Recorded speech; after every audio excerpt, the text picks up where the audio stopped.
Good morning students. पिछले व्याख्यान में हमने मानचित्र प्रक्षेपों की परिभाषा और उनकी आवश्यकता के बारे में बात की थी। आज हम बात करेंगे मानचित्र प्रक्षेपों के इतिहास के बारे में। सबसे पहले हम बात करें कि मानचित्रण किसे कहते हैं।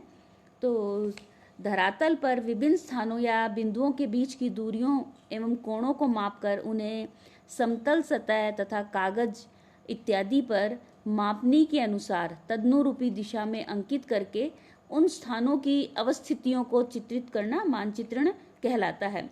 अर्थात धरातल की जितनी भी इंफॉर्मेशंस होती हैं उनको हम समतल सतह यथा कागज कपड़े के ऊपर उतारते हैं, तो ये मानचित्रण के नाम से जानी जाती है। मानचित्रण मानव का जन्मजात गुण है और मानचित्रण का इतिहास उतना ही प्राचीन है जितना कि मानव का स्वयं का इतिहास। जैसा कि हम सभी जानते हैं, एस्किमो, अरब, सहारा मरुस्थल की जो निरक्षर आदिम जनजातियां हैं, ये पशुओं की त्वचा, रेत आदि के ऊपर मानचित्रों को बनाती हैं।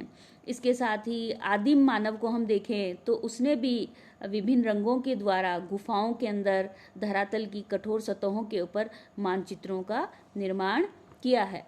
इसके साथ ही हम देखते हैं कि मानचित्र प्रक्षेप जो हैं इनका विकास कैसे हुआ। तो मानचित्र प्रक्षेपों का श्रेय हम दें तो ये हम यूनानी विद्वानों को दे सकते हैं, क्योंकि यूनानी विद्वानों ने ही सर्वप्रथम पृथ्वी के आकार तथा उसकी गोलीय आकृति को ज्ञात किया था।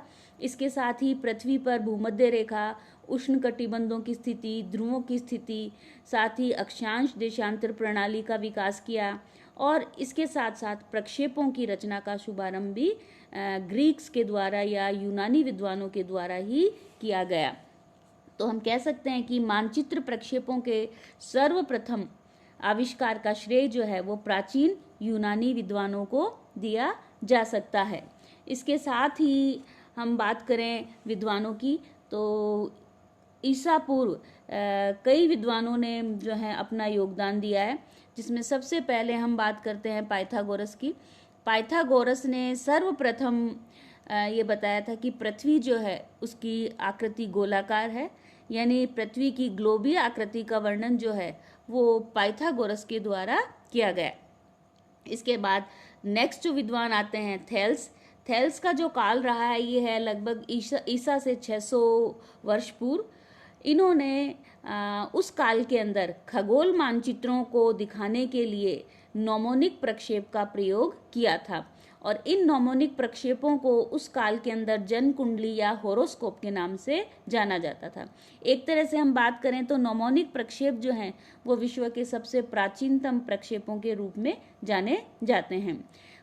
थेल्स के बाद अगले विद्वान की बात हम करें तो ये हैं अनेक्सिमेंडर। अनेक्सिमेंडर को संसार का प्रथम मानचित्र निर्माता भी कहा जाता है, क्योंकि अनेक्सिमेंडर ने अपने समय में, इनका काल रहा है लगभग 611 से 541 ईसा पूर्व, तो उस काल के अंदर इन्होंने अपने समय तक ज्ञात संसार का मानचित्र बनाया था, जिसमें भूमध्य सागर के तटवर्ती क्षेत्र एवं दक्षिण एशिया के कुछ भागों को दिखाया था। अतः इस मानचित्र के आधार पर उसे संसार का प्रथम मानचित्र निर्माता भी कहा जाता है। अनेक्सिमेंडर के बाद बात करें हम हेरोडोटस और डेमोक्रिटस की, तो हेरोडोटस जो है इनको फादर ऑफ हिस्ट्री या इतिहास का पिता भी कहा जाता है, क्योंकि ये प्रसिद्ध यूनानी मानचित्रकार, भूगोलवेत्ता एवं इतिहासकार थे।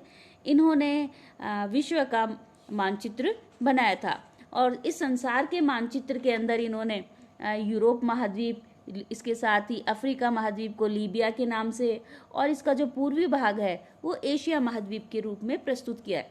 इसके साथ ही जो मध्यवर्ती जो भाग है इसको भूमध्य सागर के रूप में इन्होंने दिखाया। तो उस समय ज्ञात संसार का मानचित्र जो है वो हेरोडोटस के द्वारा बनाया गया था। इसके पश्चात हम बात करें अगले विद्वान जो हैं वो हैं इरेटोस्थनीज।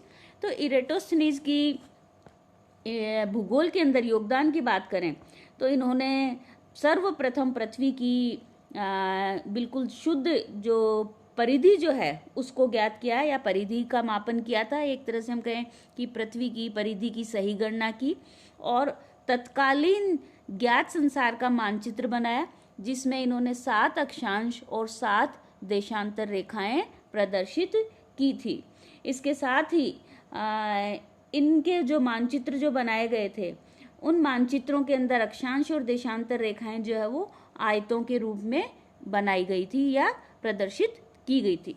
इसके साथ अगले विद्वान की बात करें हम क्रेट्स की, तो क्रेट्स ने सबसे पहले ग्लोब की रचना की थी, क्योंकि इरेटोस्थनीज हैं, हिपार्कस आदि विद्वानों की गणनाओं से पृथ्वी का जो विशाल आकार ज्ञात हुआ और उसकी तुलना में जो मानव द्वारा जो हैबिटेबल एरिया जो था उसका एरिया काफ़ी कम था। तो पृथ्वी और वास योग्य संसार के मध्य आकार का ये असंतुलन यूनानियों के द्वारा जो सममिति सिद्धांत जो था, सिमेट्रिकल थ्योरी जो थी, उसके विरुद्ध था।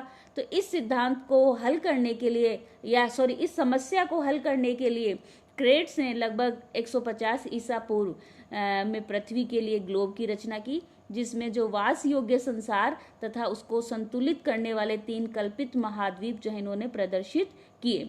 और इन संतुलन महाद्वीपों के फलस्वरूप दोनों अमेरिका और ऑस्ट्रेलिया के पूर्व ज्ञान से इन्होंने एंटीपोड्स यानी प्रतिध्रुवों और टेरा ऑस्ट्रेलिस नामक महान दक्षिणी महाद्वीप की जो विचारधारा जो थी उसका सूत्रपात किया। इसके पश्चात क्रेट्स के बात हम करें हिपार्कस की, तो हिपार्कस ने भी अपना विश्व का मानचित्र बनाया और इस मानचित्र के अंदर इन्होंने खासकर जो इरेटोस्थनीज जो मानचित्र जो बनाया गया था उसमें संशोधन किया और उस संशोधन में इन्होंने जो अक्षांश रेखाएं जो थी उन्होंने 7 अक्षांश, इरेटोस्थनीज ने 7 अक्षांश रेखाएं प्रदर्शित की थी, तो इन्होंने 11 अक्षांश रेखाएं जो हैं वो उस मानचित्र के अंदर बनाई थी। तो हिपार्कस ने एक तरह से हम बात करें तो इरेटोस्थनीज के मानचित्र के अंदर संशोधित करके अक्षांश रेखाओं की संख्या को बढ़ाया था। अगले जो विद्वान हैं वो हैं मैरिनस। मैरिनस ने ईसा के पश्चात दूसरी शताब्दी के अंदर पहली बार प्रक्षेप में प्लेसेस को या स्थानों को उनके अक्षांश व देशांतरों के अनुसार प्रदर्शित किया, परंतु उनके द्वारा जो ये प्रयोग जो अक्षांश देशांतरों का किया गया था वो प्रक्षेप में शुद्ध नहीं था, यानी देखने में वो बहुत ही भद्दा या हम कहें कि सुंदर नहीं था, इसलिए उसको अधिक समय तक कुछ समय पश्चात उसको माना नहीं गया। इस प्रक्षेप में अक्षांश व देशांतर सरल रेखाओं के रूप में काटती हुई बनाई गई थी तथा मानचित्र में उत्तर से दक्षिण की ओर जो डिस्टोर्शन है या विकृति जो थी वो बहुत अधिक मात्रा के अंदर थी। इसलिए मैरिनस ने हम कह सकते हैं कि प्लेसेस के लिए सर्वप्रथम अक्षांश और देशांतर जो है इनका प्रयोग किया था। इसके बाद अगले विद्वान की हम बात करें तो ये हैं टॉलेमी। टॉलेमी ने भूगोल के अंदर बहुत महत्वपूर्ण योगदान दिया है अपने 2 ग्रंथों की रचना करके। इन्होंने ज्योग्राफिया और एनालेमा नामक 2 ग्रंथ जो हैं लिखे हैं। टॉलेमी का काल जो माना गया है ये 90 से लगभग 168 ईसा पश्चात इनका काल माना गया है और इन्होंने सबसे पहले ज्योग्राफिया की रचना की। इस पुस्तक के अंदर इन्होंने पहला जो वॉल्यूम है इस पुस्तक का उसमें ग्लोब की रचना तथा मानचित्र प्रक्षेप बनाने की विधियों का वर्णन किया है। टोलेमी ने खासकर 2 संशोधित शंक्वाकार या कॉनिकल जो प्रोजेक्शन है उनका भी वर्णन किया है। उन्होंने कॉनिकल के साथ साथ पोलर एरियाज के मैप्स को दिखाने के लिए स्टीरियोग्राफिक या त्रिविम प्रक्षेप जो हैं इनका निर्माण भी किया। तो कह सकते हैं हम टॉलेमी ने खासकर कॉनिकल और जेनिथल जो प्रोजेक्शंस जो हैं इनका अपनी पुस्तक के अंदर निर्माण वर्णन किया है। दूसरी बात हम करें एनालेमा पुस्तक के अंदर इन्होंने ऑर्थोगोनल प्रोजेक्शन या लंब कोणीय प्रक्षेप जो हैं उसके 3 प्रकारों का वर्णन किया है। इसके साथ हम कह सकते हैं कि टॉलेमी ने ज्योग्राफिया के अंदर 27 मानचित्र बनाए जिसे संसार की पहली मानचित्रावली का निर्माण किया गया था। या हम कह सकते हैं कि पहला एक तरह से वो एटलस है हमारा जिसके अंदर मानचित्र जो है वो प्रयोग में लिए गए थे। टॉलेमी के पश्चात हम बात करें तो टॉलेमिक के पश्चात खासकर जो पश्चिमी संसार है या पश्चिम में ईसाई जो धर्मावलंबी देश जो थे, उनमें धार्मिक अंधविश्वास की मात्रा बहुत अधिक बढ़ने लगी थी। और जो उन्हीं के जो धर्म ग्रंथ थे, उसमें जो पृथ्वी के संबंध में जो बातें लिखी हुई थी, उन्हीं को पूर्णतया सत्य माना जाने लगा था, जिसके कारण कार्टोग्राफी या मानचित्र कला के विकास के अंदर रुकावट उत्पन्न हुई। लेकिन इसके साथ साथ जो पुराना यूनानी ज्ञान जो था, उसके ऊपर भी अज्ञान का आवरण छाने लगा। तो एक तरह से हम कहें कि अब तक जो यूनानी ज्ञान का जो विकास हुआ था, उसका धीरे धीरे बाद में एक तरह से इस काल तक आते आते वह उसके अंदर ग्रोथ या बढ़ोतरी जो होनी थी वह नहीं हो पाई, वह वहीं रुक गया या अवरुद्ध हो गया। इन्हीं देशों के अंदर पृथ्वी की आकृति जो है, इस काल के अंदर तश्री के समान वृत्तारूप मानते थे, जिसके कारण वृत्तारूप मानने के कारण प्रक्षेप के अंदर मानचित्रों के अंदर प्रक्षेपों का जो महत्व है वो लगभग या एक तरह से हम कहें पूर्णतः भुलाया जाने लगा। क्योंकि प्रक्षेप की यूटिलिटी कहाँ होगी? पृथ्वी का जो स्फेरिकल या गोलीय आकार होगा, आपकी फ्लैट सरफेस के ऊपर प्रक्षेपों का प्रयोग हम नहीं कर सकते हैं। या हम फ्लैट को जब फ्लैट के ऊपर उतारेंगे तो प्रक्षेप की इम्पोर्टेंस ही नहीं होगी। इसके साथ ही हम बात करें अब अरब ज्योग्राफर्स की, तो अरब भूगोलवेत्ताओं ने मानचित्र कला के क्षेत्र के अंदर काफ़ी सराहनीय कार्य किए। इन विद्वानों ने खासकर जो प्राचीन यूनानी ग्रंथ हैं और जिसमें खासकर जो टॉलेमी का ज्योग्राफिया जो है, इसका अध्ययन किया। साथ ही नवीन प्रोजेक्शंस के लिए जो आवश्यक कैलकुलेशंस थी, उनकी गणनाएं की। सी रूट्स जो हैं उसके लिए मानचित्र बनाए, खासकर बेलनाकार प्रक्षेप का इन्होंने प्रयोग किया। और अरब ज्योग्राफर में सबसे महत्वपूर्ण हम योगदान देखें तो इद्रिसी का माना जा सकता है। इद्रिसी ने लगभग 1154 के अंदर आयताकार प्रक्षेप बनाया और इस प्रक्षेप के ऊपर संसार का मानचित्र इन्होंने बनाया था। अरब काल के बाद में आता है पुनर्जागरण काल।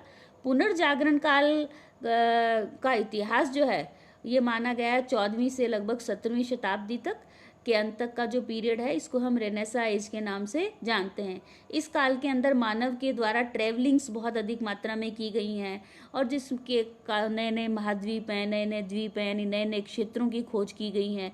साथ ही इस पीरियड के अंदर नए नए इंस्ट्रूमेंट्स का तकनीकी विकास होने से आविष्कार हुआ, जिसके कारण मानचित्र कला का जो क्षेत्र है, इसके अंदर पुनः प्रगति जो है वो प्रारंभ हुई। जो यूनानी काल के समाप्त होने के बाद जो अवरुद्ध आ गया था कार्टोग्राफी के अंदर, वो प्रगति जो है अब वापस पुनः प्रारंभ होने लगी और नए जो प्रोजेक्शन या प्रक्षेप बनाने के कार्य में मानव जो है रुचि लेने लगा था। इसके अंदर हम बात करें तो मार्टिन वाल्ट सिमुलर जो हैं, इन्होंने 1507 के अंदर बोन प्रक्षेप जो है उससे मिलते जुलते प्रक्षेप की रचना की। इसी प्रकार से 1559 के अंदर मर्केटर, जिनका पूरा नाम है गिरार्डस मर्केटर, इन्होंने अपना प्रसिद्ध यथाकृतिक बेलनाकार प्रक्षेप बनाया, जिसका प्रयोग हम आज भी संसार का मानचित्र बनाने के लिए करते हैं। मर्केटर के पश्चात हम बात करें सैनसन की, यानी निकोलस सैनसन, इन्होंने 1650 में एक प्रक्षेप बनाया, जिसे लगभग 50 वर्षों पश्चात जॉन फ्लेमस्टिड ने प्रयोग में लिया था। और इन दोनों विद्वानों के नाम पर इस प्रक्षेप का नाम सैनसन फ्लेमस्टिड साइनोसॉइडल प्रक्षेप के नाम से इस प्रक्षेप को जाना जाता है, जिसको हम सिनुसॉइडल प्रक्षेप भी कहते हैं। इनके पश्चात अगले विद्वान जो हैं, ये हैं लैम्बर्ट, जॉन हेनरिच लैम्बर्ट। इन्होंने कई प्रक्षेपों का निर्माण किया, खासकर समक्षेत्र बेलनाकार, समक्षेत्र खमद्य प्रक्षेप, 2 मानक अक्षांश वाला शंकु यथाकृतिक प्रक्षेप, 1 मानक अक्षांश वाला समक्षेत्र शंकु प्रक्षेप। इसके साथ ही जो तिर्यक यथाकृतिक हैं, समक्षेत्र बेलनाकार प्रक्षेप हैं, इनकी भी इन्होंने रचना की। तो लैम्बर्ट्स के द्वारा कई प्रकार के जो प्रक्षेप हैं ये बनाए गए थे। इनके पश्चात हम बात करें हमारे आधुनिक काल की, तो आधुनिक काल के जो मानचित्र प्रक्षेप निर्माता हैं, इनमें जो प्रमुख नाम हैं ये हैं जी टी श्मिट है, कार्ल ब्रेंडन मॉलविड है, जिन्होंने मॉलविड प्रक्षेप का निर्माण किया, जिसको हम मॉलविड प्रक्षेप कहते हैं। इसके साथ ही रिगोबर्ट बोन है, जो आपने सभी ने नाम सुना होगा, बोन्स प्रक्षेप, जो शंकु प्रक्षेप का ही एक रूप है। इसके साथ ही जेम्स गॉल हैं, गॉल का प्रक्षेप जो है गॉल्स प्रक्षेप के नाम से जाना जाता है। फर्डिनेंड हेसलर हैं, जेडी कासिनी है, इनके नाम खासकर विशेष उल्लेखनीय हैं।